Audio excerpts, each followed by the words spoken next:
그런데 오늘 우리가 크리스찬으로서 이 상황 속에서 질문해야 될 것은 어떻게 우리가 이 기뻐하기 어려운 상황 속에서 기뻐할 수 있는가? 그것도 항상 기뻐할 수 있는가에 대한 것입니다.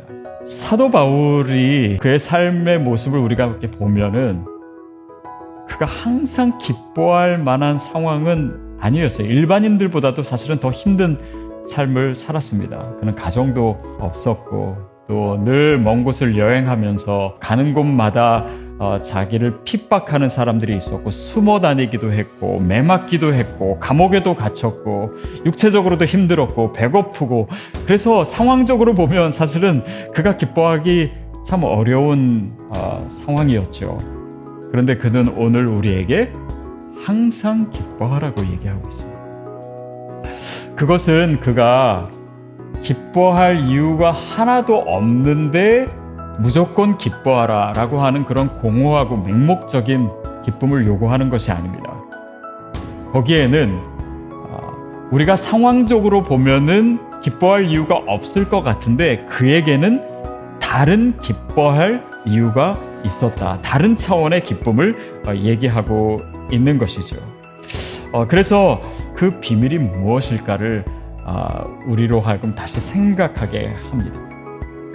그것은 우리에게 뭔가 숨겨진 것 같지만요, 사실은 드러난 비밀입니다.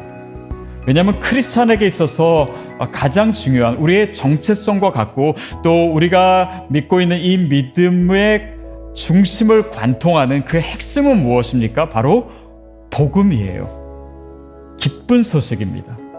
그래서 크리스천의 기쁨은요, 바로 기쁜 소식, 즉 복음에 있습니다.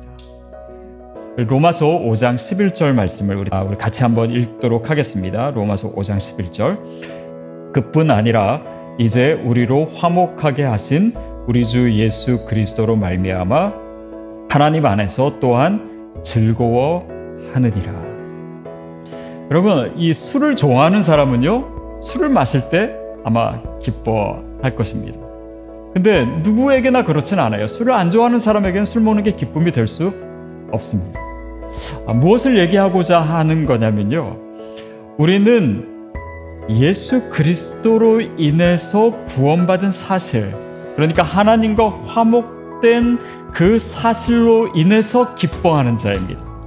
그런 성향과 그런 체질이 우리가 예수를 믿을 때 우리 가운데 생기기 시작하는 것이에요. 그래서 주님으로 인해서, 예수 그리스도로 인해서 기뻐하는 자는 누구입니까? 예수 그리스도를 사랑하는 자들이에요. 주님을 아는 자들은 주님으로 인해서 기뻐하는 것입니다.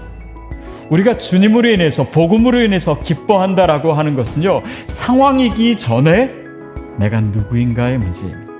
내가 그리스도를 아는가? 내가 하나님을 아는가? 그분과 친밀한 관계 가운데 있는가? 그런데 우리가 멀어져 있었다면 그 회복된 관계로 인해서 기뻐할 수 있다면 바로 그것이 우리가 누구인지를 얘기하는 것이다 라고 하는 것이죠. 그래서 크리스천이 됐다라고 하는 것은요, 그 하나님으로 인해서, 그 구원으로 인해서, 또 하나님과의 화목된 그 회복된 관계로 인해서 기뻐할 수 있는 존재가 되었다라고 하는 것이에요. 사단은 바로 이 기쁨을 빼앗으려고 하는 것입니다. 그러나 오늘 하나님께서 가장 중요한 기쁨을 저와 여러분에게 회복시켜 주기를 축복합니다.